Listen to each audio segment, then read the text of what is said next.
bao thì gì khá bơ ý nó cơ là nó ngày sò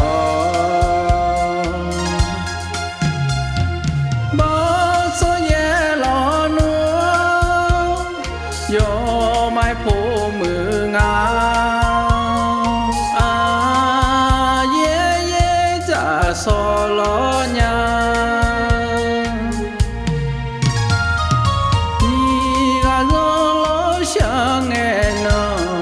thì gì mà gọi lẽ thì gió xa na thì gì lo ya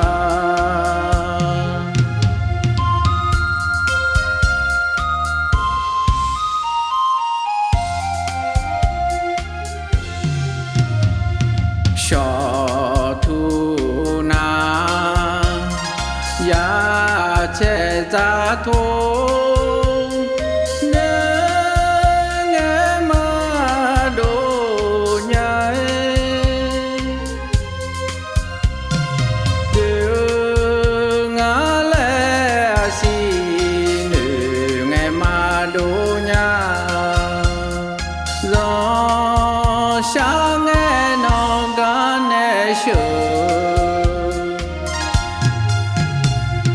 ya che ta nghe nó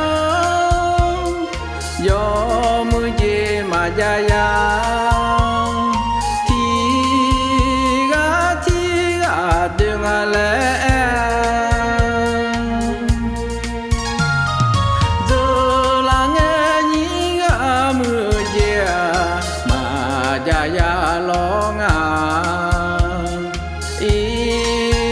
nó cơ là ya gọi sò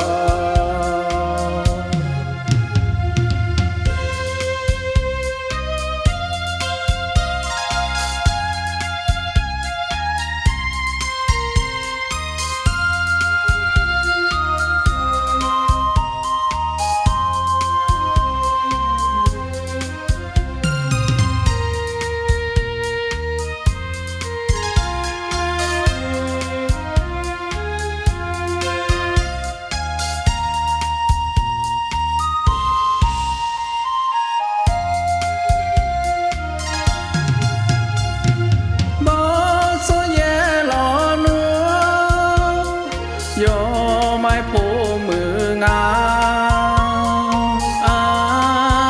ye cha so lo nha ni ga lo sang nghe nó thì gì mà gọi lẽ thì gió xa na thì gì lo ya